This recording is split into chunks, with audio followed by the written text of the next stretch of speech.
Hey, it's Dr. Charles, aka CoachMD. In my over 30 years of medical practice, I've made it my goal to help you create a great life by achieving a strong mind, a healthy body, and an unshakable spirit. Well, what I want to point out to you today and go over is the brain-body connection, how powerful it could be.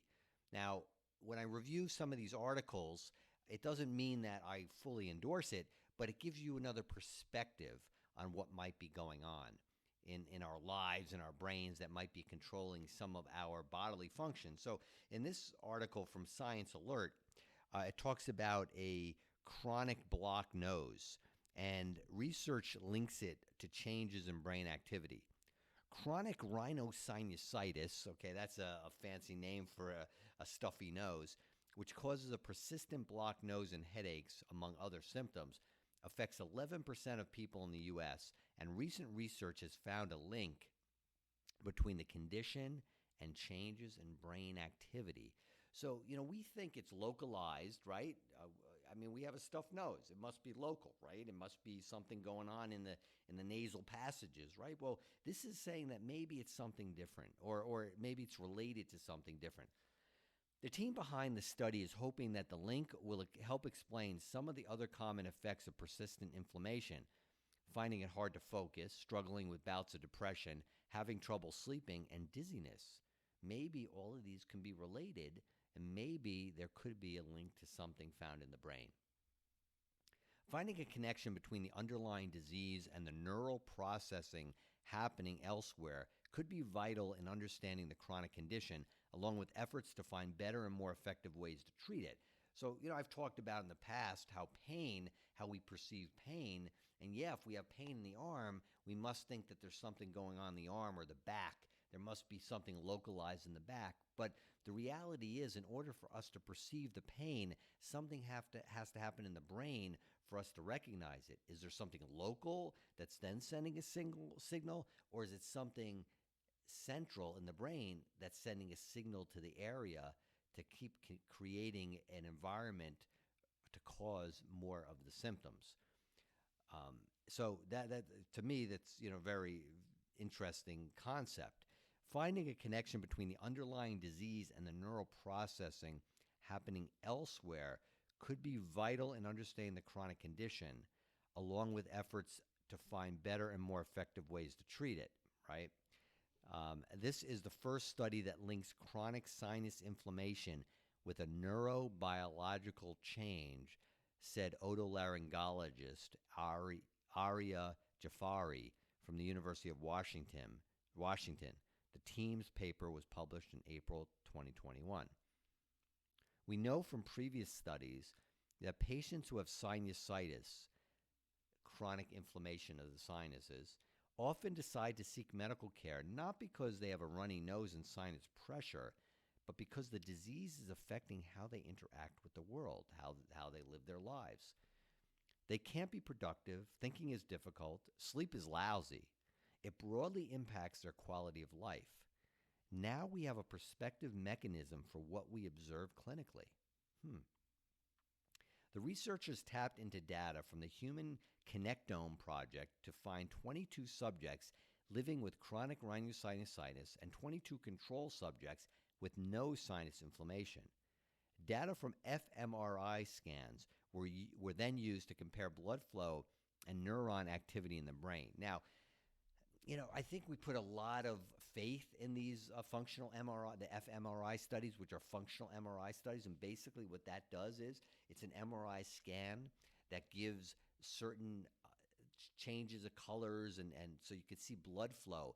So this has been used for many, many years, where in all sorts of studies where participants in the study sometimes are given visual stimuli, and they're looked at activity in activity in the brain from the functional MRI, doing an MRI scan, and then tracing the blood flow to see if there's more increased blood flow. So here they're doing a similar thing with people who have chronic rhinosinusitis, chronic inflammation of their nose and sinus cavities, and they're seeing, is there anything in the brain that lights up that makes them different from the people who don't have that?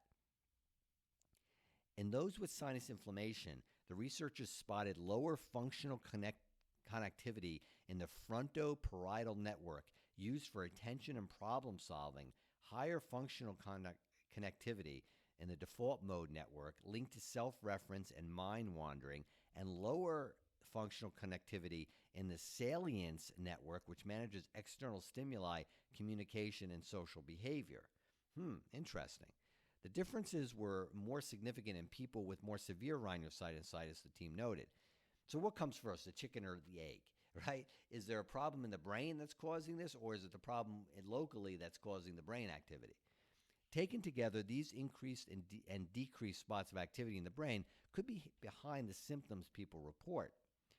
However, the 22 subjects with chronic rhinosinusitis didn't show any noticeable signs of cognitive decline in the tests.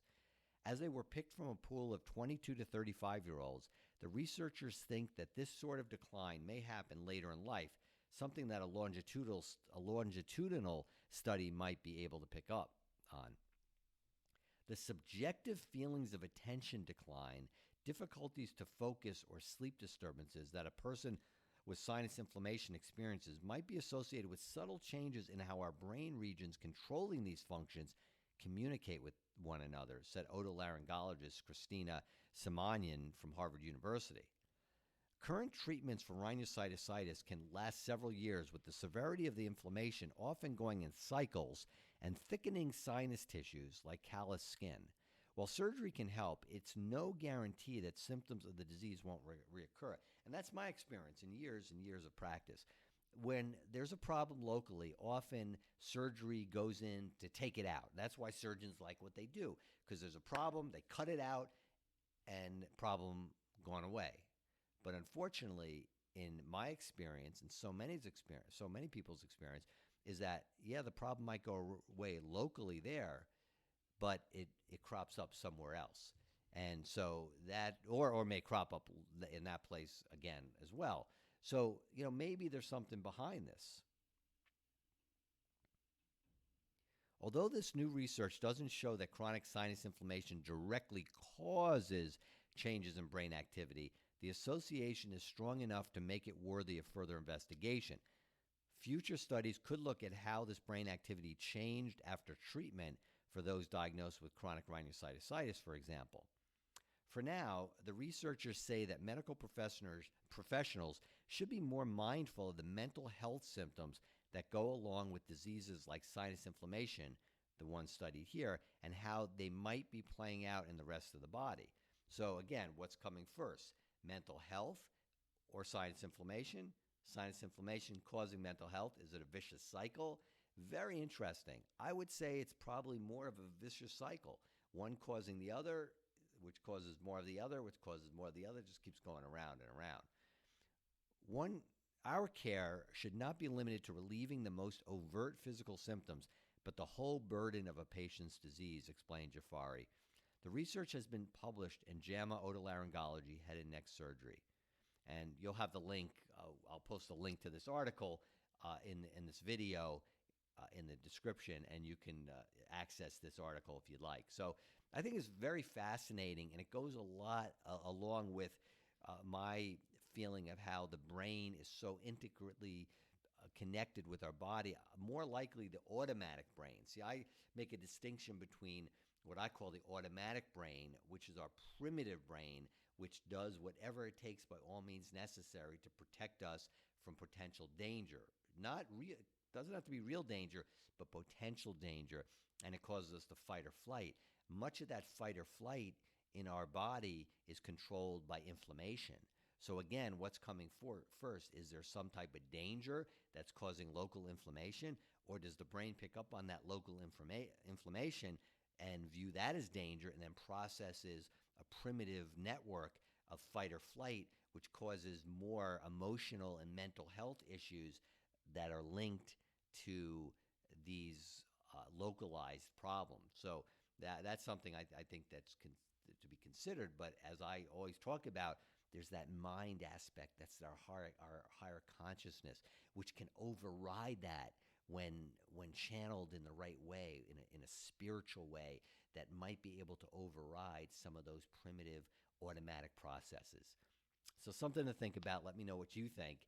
Until next time, I'm Dr. Charles, a.k.a. Coach MD, urging you to stay strong in mind, in body, and in soul. Bye for now.